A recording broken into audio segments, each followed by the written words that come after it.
Muy buenos días, hoy les saludo, esperando que se encuentre muy bien, que la paz de Cristo esté en su corazón. Quiero invitarle para que vayamos al libro de los Gálatas, al capítulo 6, y leamos del verso 11 al verso 16 en el capítulo 6 de Gálatas. Dice así la palabra del Señor: Mirad con cuán grandes letras os escribo de mi propia mano. Todos los que quieren agradar a la carne, estos os obligan a que os circuncidéis solamente para no padecer persecución a causa de la cruz de Cristo. Porque ni aun los mismos que se circuncidan guardan la ley, pero quieren que vosotros os circuncidéis para gloriarse en vuestra carne. Pero lejos esté de mí gloriarme, sino en la cruz de nuestro Señor Jesucristo, porque en el mundo me es crucificado a mí y yo al mundo. Porque en Cristo Jesús ni la circuncisión vale nada, ni la incircuncisión, sino la nueva creación. Y a todos los que anden conforme a esta regla, paz y misericordia sea a ellos y al Israel de Dios. Quiero hacer con ustedes un breve estudio y reflexión también sobre este pasaje donde el apóstol Pablo escribe a los ciudadanos de Galacia una carta que obviamente demuestra lo que para nosotros o lo que para el mundo cristiano, para los cristianos, debería representar la madurez de una persona que realmente ha entregado su vida a Cristo. Todos sabemos, hemos escuchado repetidas veces sobre la conversión del apóstol Pablo, cómo Dios lo llamó en circunstancias que cualquiera diría eran bastante diferentes a lo que uno se imagina. El apóstol Pablo era un perseguidor de la iglesia y el Señor lo llama precisamente cuando él iba en una misión a perseguir cristianos, a encarcelarlos, y probablemente para que, si no renunciaban a sus creencias, fueran partícipes de la pena de muerte. Sin embargo, el Señor lo llama y a partir de ese momento el apóstol Pablo tiene una conversión extraordinaria. Y él, a la hora de escribir sus cartas, precisamente demuestra sobre esa conversión y esa fe que él había adquirido a partir del momento en que el Señor le hace su llamado. La carta escrita a los ciudadanos de Galacia, a los Gálatas. ¿Qué era Galacia? Bueno, Galacia era una antigua región de lo que se conocía como el Asia Menor, actualmente parte de Turquía, donde se asentaron algunas tribus migratorias, conocidos como los galos. Ellos eran procedentes de tierras germanas a principios del siglo III a.C. Y esta región de Galacia tomó el nombre de estos, a los cuales se les llamaba galos, que también eran conocidos como celtas, y sus habitantes posteriormente se llamaron gálatas. Por eso es que la carta se llama la carta a los Gálatas. Recordemos que ahí se había asentado también una iglesia donde el apóstol Pablo pues les enviaba precisamente el evangelio de Cristo. Por esta razón, hermanos, es que la carta de donde tomamos el pasaje se denomina Gálatas. Se cree que esta carta fue escrita entre los años 50 a 56 después de Cristo, precisamente de mano o a través de el apóstol Pablo, conocido también como Saulo de Tarso.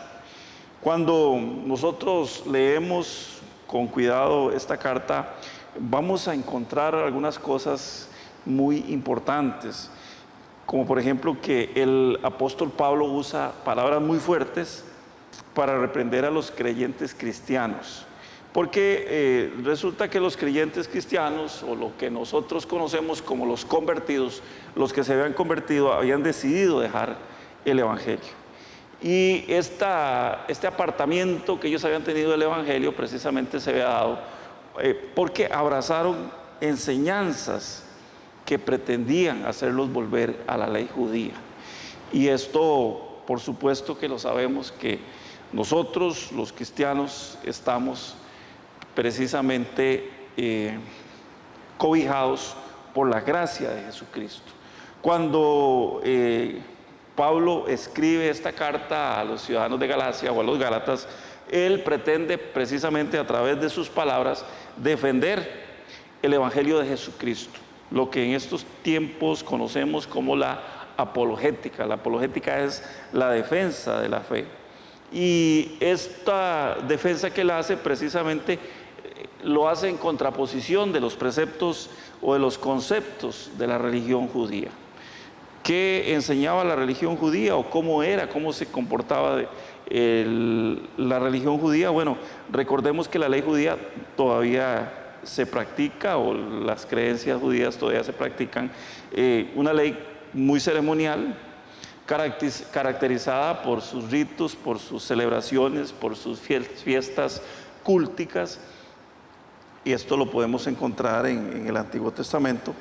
A partir de este momento, todas estas cosas se habían mezclado dentro de la iglesia cristiana de ese lugar que se llamaba Galacia. Con esta carta, entonces, Pablo viene a dar un valor importantísimo al cristianismo. ¿Por qué? Porque los gálatas habían recibido, en su momento, habían recibido a Cristo y habían dado muestras precisamente de que estaban caminando bien. Pero de pronto comienzan a ir para atrás, comienzan a devolverse y volvían constantemente a la ley mosaica, creyendo así afirmar su salvación. Ellos pensaban, por ejemplo, que había que aceptar a Jesús, pero a la vez había que circuncidarse, o celebrar la fiesta de las trompetas, o festejar el sábado, algo muy común a lo que es este pensamiento de los judaizantes, que todavía hoy en día lo encontramos ahora en los diferentes canales de YouTube, donde encontramos judaizantes que nos hablan precisamente que es pecado no guardar el sábado, por ejemplo. O también nos hablan de la circuncisión, o nos hablan de todas las celebraciones que hacían los judíos. Pero bueno, en fin, ¿qué importancia tiene entonces que en estos tiempos hablemos acerca de la defensa de la fe cristiana que se llevó a cabo hace 2000 años? Precisamente es por eso, es por la infiltración de este tipo de creencias, de este tipo de prácticas, de este tipo de ritos, que el apóstol Pablo nos escribe de una manera muy secuencial respecto a cómo debemos comportarnos nosotros los cristianos ante la intromisión de este tipo de prácticas. Cuando él escribe la carta, cuando el apóstol Pablo le escribe la carta a su discípulo Timoteo, en el capítulo 4, verso 1, nos advierte a nosotros, nos advierte a la iglesia, precisamente de estos movimientos que habrían de venir para confundir al pueblo de Dios. Constantemente estas corrientes, estas oleadas se van a venir encima del pueblo de Dios, precisamente para desviarlo, para confundirlo con respecto a lo que nosotros deberíamos creer o vivir como verdaderos hijos de Dios. Y le dice así a Timoteo: pero el Espíritu dice claramente que en los últimos tiempos algunos apostatarán de la fe, prestando atención a espíritus engañadores y doctrinas de demonios. Esto es una palabra bastante fuerte, esto es una palabra bastante pesada, a la cual debemos de ponerle mucha atención. Vuelvo a leer, dice: pero el Espíritu dice claramente, o sea, el Espíritu Santo nos está haciendo una advertencia, que en los últimos tiempos algunos van a apostatar de la fe y le van a prestar atención a espíritus engañadores y, oiga bien, doctrinas de demonios. O sea, esta advertencia que hace el apóstol Pablo es clara y nos habla precisamente acerca de la apostasía. ¿Qué es la apostasía? Bueno, la apostasía es la renuncia que se hace precisamente de las creencias religiosas para tomar otra forma de pensar, otra forma de creer y comenzar precisamente a las prácticas. Los creyentes caen en apostasía, y a menudo sucede esto cuando después de recibir a Jesucristo, no entienden, no pueden discernir la diferencia entre lo que representa para nosotros, lo que representa para la iglesia de Dios, precisamente el Antiguo Testamento y el Nuevo Testamento. O bien, también se apostata cuando se permite que el sistema del mundo cauterice la mente y haga creer a los creyentes que pueden vivir en un estado de permisividad, tal en el cual Dios en sus vidas es simple y sencillamente una de las tantas razones que pueden existir para vivir. Hoy en día lo vemos así, la gente tiene muchas razones para vivir, y si usted quiere darse cuenta de eso, pues sencillamente abra las redes sociales. Mi razón de vivir, y suben una foto con una hija. Mi razón de vivir, suben una foto con la mamá. O mi razón de vivir, y suben una foto con un animal, con un cerdo, con una gallina, con un perro, con una vaca, con lo que sea. O sea, en estos momentos la gente, el mundo ha cambiado su razón de vivir, que debería ser Dios, que debería ser Cristo, pensando precisamente en esa eternidad que nos espera. Y entonces esto incluso lo vemos dentro del mismo grupo de los cristianos. Y recordemos esto, la corriente del humanismo, el nuevo humanismo, nos enseña que los seres humanos como tales, somos tan importantes que tenemos que promovernos a nosotros mismos. ¿Por qué? Pues precisamente porque somos la pieza más importante de la creación. Se basan en aquel famoso versículo cuando la palabra de Dios nos enseña en el libro de Génesis que Dios crea al hombre y que luego le dice que señoree sobre la creación. O sea, que se convierta, o Dios lo instituye en un administrador de lo que Él ha creado. Por eso es que el apóstol Pablo dice muy claramente, ahí en el libro de Gálatas, en el capítulo 6, verso 12, todos los que quieren agradar en la carne, estos os obligan a que os circuncidéis, solamente para no padecer persecución a causa de la cruz de Cristo. Algo muy importante que nos debe llamar a reflexión, y es que precisamente en los tiempos de esta famosa iglesia de Galacia, estos tiempos eran tiempos bastante conflictivos, bastante complicados. Había un fuerte grupo de creyentes que decidieron torcer la doctrina y tomaron precisamente la doctrina de la salvación por gracia y comenzaron a decir que para ser salvos era necesario circuncidarse, y obligaban a los convertidos también a que cumplieran la ley. En apariencia esto lo hacían porque no querían ser víctimas de la persecución que se había desatado contra la iglesia. Así que es algo bastante importante, porque sabemos que vendrán tiempos difíciles, sabemos que vendrán tiempos de persecución para los cristianos, vendrán tiempos en los cuales a muchos de nosotros nos van a pedir que neguemos la fe, que abracemos otra fe, o que simplemente neguemos nuestra fe en Jesucristo. El apóstol Pablo les dice a ellos, Gálatas insensatos. ¿Quién los fascinó? Que significa de alguna manera embrujar. ¿Quién los embrujó? ¿Quién les echó un hechizo para que desobedecieran a la verdad? Que es precisamente lo que sucede hoy en día. Tal vez no exista alguien al frente nuestro con una arma apuntándonos a la cabeza, con una pistola o con un revólver o una ametralladora, apuntándonos a la cabeza, obligándonos a abandonar nuestra fe. Pero sí, el sistema completo, el sistema del mundo, hace que nosotros de alguna manera nos desviemos cuando no estamos firmes en el Señor. Y entonces comenzamos a abrazar una serie de creencias, una serie de pensamientos que no son la doctrina de Jesucristo. El enemigo siempre ha utilizado estas estrategias para que las personas desconozcan el sacrificio de Cristo en la cruz como algo suficiente para el perdón de pecados. Y tal vez uno Uno se imagina, bueno, ¿había alguien que los estaba obligando?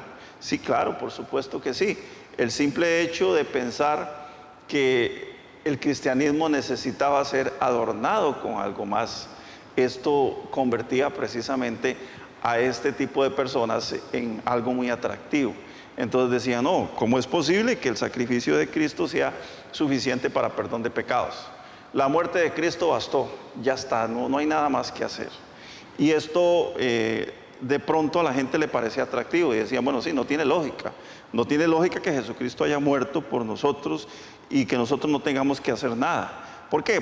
Porque a través de la historia, a través de la tradición, se les había enseñado que ellos deberían de hacer algo para poder llegar algún día a la presencia del Señor.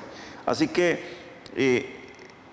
es posible, muy posible, que el enemigo siempre haya utilizado y ha sido una constante, ha utilizado estrategias para que las personas desconozcan el sacrificio de Cristo como algo suficiente para perdón de pecados. Y eso, como les repito, tratan de agregarle algo a la doctrina de la salvación, a eso que no nos costó absolutamente nada, pero sí costó algo muy valioso, que fue la sangre de un hombre puro, sin manchas y sin pecado, de Cristo Jesús. Los judaizantes de Galacia decían que había que cumplir con los rituales del Antiguo Testamento, hablando también de Cristo. Es decir, querían que el sacrificio de Cristo se le agregara algo. Por eso hoy en día vemos personas hablando precisamente del judaísmo y nos hablan de Cristo. Esto es algo que tenemos que tener mucho cuidado. ¿Por qué? Porque estas doctrinas están desconociendo precisamente la eficacia de la sangre de Cristo para el perdón de los pecados. Y basta con que conozcamos uno de los libros más importantes, tal vez, del Nuevo Testamento, que se llama el libro de los Hebreos o la Carta a los Hebreos. Ahí nos vamos a encontrar que exactamente el escritor de Hebreos nos dice que no hay absolutamente nada superior, nada que esté por encima de Jesucristo, nada que esté por encima del sacrificio de Jesucristo. Así es que en esta carta del libro de Hebreos se nos habla precisamente acerca de que solamente una vez y para siempre fue ese sacrificio. ¿Por qué? Porque en los antiguos rituales, en el Antiguo Testamento, todos los años el sumo sacerdote tenía que entrar precisamente a ese lugar santísimo y rociar sangre de los animales sacrificados, precisamente sobre el propiciatorio, o sea, sobre la tapa del arca de la alianza. Y esto lo hacían todos los años. Pero la palabra de Dios dice que Jesús tomó ese lugar porque Él es el sumo sacerdote, el sacerdote de sacerdotes, y entró de una vez y para siempre, se presentó no con la sangre de un animal, sino con su propia sangre, se presentó delante del lugar santísimo, delante del trono de Dios, precisamente para decirle: papá, aquí está, el sacrificio ya fue hecho, los pecados de la humanidad han sido perdonados. El único derramamiento de sangre que quita entonces el pecado de las personas es el que realizó Cristo en la cruz del Calvario. Y ese fue hecho, como les repito, de una sola vez y para siempre, como lo dice el libro de Hebreos. Hoy, lamentablemente, en nuestros días, hay mucha gente que trata de desviar la atención de los creyentes e intentan hacernos creer que hablan de Cristo. Y en esto tenemos que ser muy cuidados. Usted que me está escuchando, usted que está escuchando este mensaje, que puede escuchar muchos más, porque hoy tenemos un cóctel bastante amplio, un abanico de posibilidades grande en las redes, donde vamos a encontrar información de todo tipo y donde nos van a tratar de vender cualquier cantidad de doctrinas y nos hacen creer. Muchos de estos nos hacen creer que hablan de Cristo, cuando en realidad estas doctrinas de lo que hablan es precisamente de que tenemos que dejar atrás a Jesucristo y volver a las prácticas del Antiguo Testamento. Tengamos mucho cuidado, hermanos.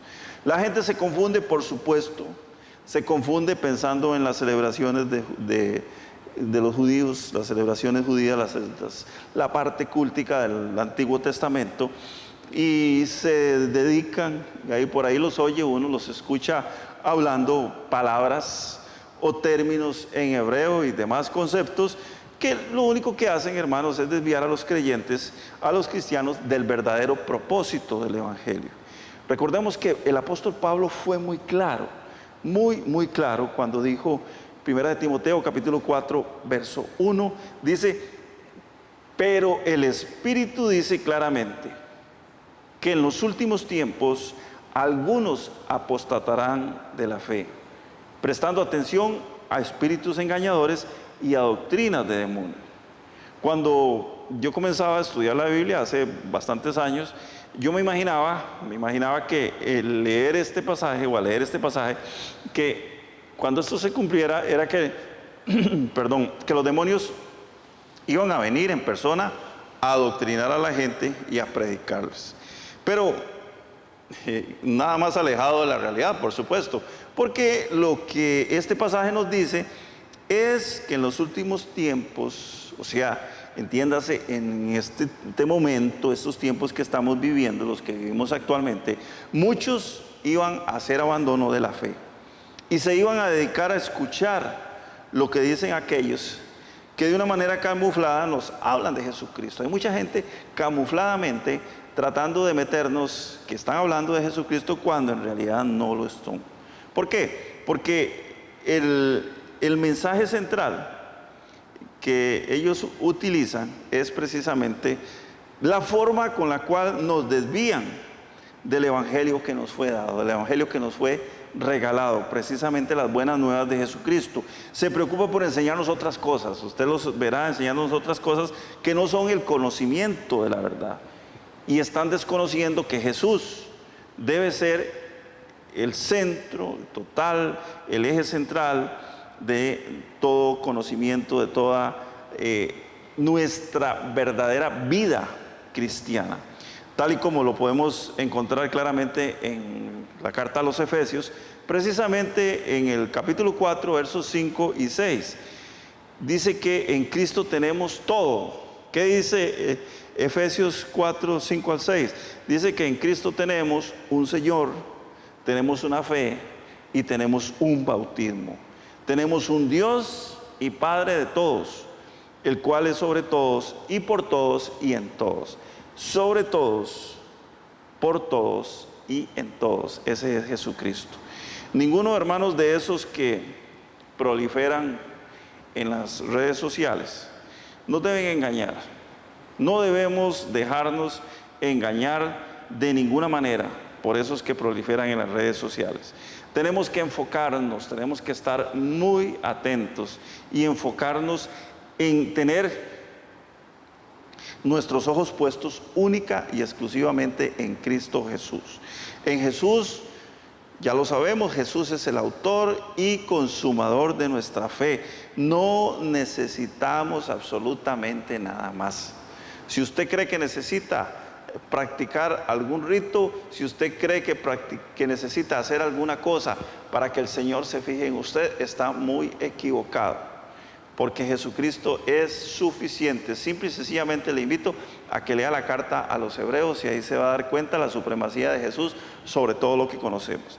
En el verso 13 del capítulo 6 de Gálatas, el apóstol Pablo dice lo siguiente, dice: porque ni aún los mismos que se circuncidan guardan la ley, pero quieren que ustedes se circunciden para gloriarse en su carne. O sea, para que a través de lo que les mandan a hacer, digan: mire, vea qué grupo más bonito, como dicen algunos, qué grupo más bonito de gente, y todos me obedecen, todos entienden el mensaje que les he dado. Y no es que entiendan el mensaje, es que se han enajenado, como decimos coloquialmente, se convirtieron al predicador, no se convirtieron a Cristo. Esto sucedía también en los tiempos del apóstol Pablo, y sabemos que sí, por supuesto, está sucediendo en estos tiempos. Recordemos que la palabra nos enseña que estamos en los tiempos de la apostasía. Sobra quien nos diga qué debemos hacer y qué cosas debemos cumplir, que precisamente no están en la Biblia. ¿De qué se está aprovechando el enemigo? De que el pueblo, de que la iglesia no conoce la palabra de Dios. Y al no conocer la palabra de Dios, se traga cualquier cosa que le quieran vender, que le quieran meter. Y hay por ahí también gente diciendo que tenemos que ver los movimientos del sol, que tenemos que ver movimientos de la luna para interpretar los tiempos en los cuales estamos viviendo. Y ya lo dije anteriormente, incluso se nos habla de guardar el sábado y las demás fiestas judías, y niegan de la eficacia de las palabras dichas por Jesús. Jesús nos advirtió esto, y es de lo que tenemos que tener mucho cuidado, estar muy atentos, porque precisamente es el fundamento de lo que hemos creído, es el fundamento de lo que debemos practicar. Dice Jesús que debemos de estar siempre preparados. ¿Cómo debemos de estar siempre preparados? Bueno, dice Jesús, estén atentos, orando, para que no sean distraídos de su objetivo. Velad y orad para que no caigáis en tentación. Velen y oren para que no sean tentados. Eso es lo que nos dice el Señor Jesús. Y yo sé que muchas veces a nosotros se nos olvida esto. Se nos olvida que tenemos que estar velando, es tener los ojos bien abiertos para no distraernos, y orar. Orar es mantener una comunicación abierta, directa, personal con nuestro Señor Jesucristo. Luego dice Jesús también, vendré por la iglesia y los tomaré. Tomaré de la iglesia a mí mismo.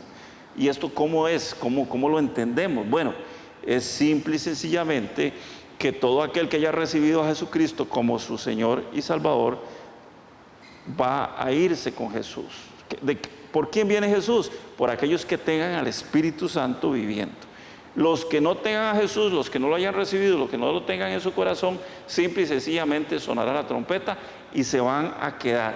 Al sonar de la trompeta, dice la palabra de Dios, los muertos en Cristo resucitarán primero, les decía el apóstol Pablo, y luego los que hayamos quedado, los que estemos vivos, nos iremos y nos reuniremos juntamente con Él. Pero el que no pueda o el que no escuche la trompeta es que precisamente no tiene a Jesucristo en su corazón, y esos se van a quedar. Así que no van a irse los que no serán tomados, los que no tomarán el Señor, el Espíritu Santo viviendo dentro de ellos. Y en esto tenemos que tener mucho cuidado. Conservar nuestra relación con Jesús día a día. Tener presente que en cualquier momento puede sonar la trompeta, en cualquier momento el Señor puede venir por su iglesia. Otra de las cosas que dijo el Señor Jesús es que el día y la hora nadie lo sabe, solo el Padre que está en los cielos. Y bueno, esto fue algo muy hermoso que utilizó Jesús precisamente para que no le estuvieran preguntando y para que la gente no anduviera detrás de él diciéndole, bueno, pero ¿cuándo va a ser? ¿Cuándo va a ser esto? ¿Verdad? Entonces nos dejó a todos así en la expectativa. Y pues claro que tiene una razón, por supuesto que muy lógica. ¿Cuál es esa razón? Que si usted y yo supiéramos cuál es el día y cuál es la hora en que el Señor va a venir por la iglesia, obviamente que nos vamos a preparar y vamos a estar listos. Pero, porque los seres humanos somos así, nos gusta siempre tener pendiente las cosas para estar preparados. Hay un refrán que dice que en guerra avisada no muere soldado. Pero bueno, Jesús utiliza esto de esta manera. Usted esté preparado, tiene que estar preparado. ¿Quiere irse conmigo? Esté preparado. No le voy a decir cuándo vengo, precisamente para que esté preparado. Para que no tenga la excusa de decir, es que Jesús dijo que venía mañana, entonces ya a partir de hoy me voy a comenzar a portar bien. Y eso no es así. ¿Por qué? Porque nuestra vida dedicada a Cristo es una vida de total conversión, es una vida de total búsqueda de la presencia del Señor. Así que, hermanos, por ese motivo es que hoy más que nunca debemos recordar, y esto lo he repetido muchas veces, Cristo, hermanos, viene pronto por su iglesia. No nos desviemos del camino. Cuando el Señor le envía a Josué a conquistar la tierra prometida, le dice que se esfuerce, que sea valiente y que no se desvíe ni a derecha ni a izquierda. O sea, fije su mirada, tenga puestos sus ojos en el objetivo. ¿Cuál es nuestro objetivo? Bueno, nuestro objetivo es Cristo. Nuestra meta es llegar al cielo. Así que no debemos desviarnos ni a derecha ni a izquierda. No hagamos caso, no pongamos atención a este tipo de doctrinas, como lo llama el apóstol Pablo, doctrinas de demonios. ¿Por qué de demonios? Porque el enemigo es muy sutil. El enemigo trata de hablarnos de Dios precisamente para desviar la atención. Y en realidad ahí es donde tenemos que tener mucho cuidado. Ahí es donde tenemos que centrarnos, que tener conocimiento de la verdad. Jesús dijo, conoceréis la verdad y la verdad os hará libres. Conoceréis mi palabra, o sea, conoceremos la palabra de Dios y esa palabra de Dios nos va a poner en libertad en nuestra vida. No permitamos que nada nos aparte de conocerlo cada día más y más a través de lo que nos enseñan los evangelios. Tenemos un Nuevo Testamento hermoso, que si lo estudiáramos y si lo conociéramos, creo que tendríamos bastante suficiente para poder entender quién fue Jesucristo y qué fue lo que Él vino a hacer por cada uno. Así que hoy, en esta mañana, en este día, yo quiero bendecirle en el nombre de nuestro Señor Jesucristo y decirle que esa paz hermosa que Cristo nos da, esa paz que sobrepasa todo entendimiento, le guarde y lo mantenga irreprensible para la venida de nuestro Señor y Salvador Jesucristo. Y recuerde esto, Iglesia, Cristo viene pronto. Que Dios les bendiga.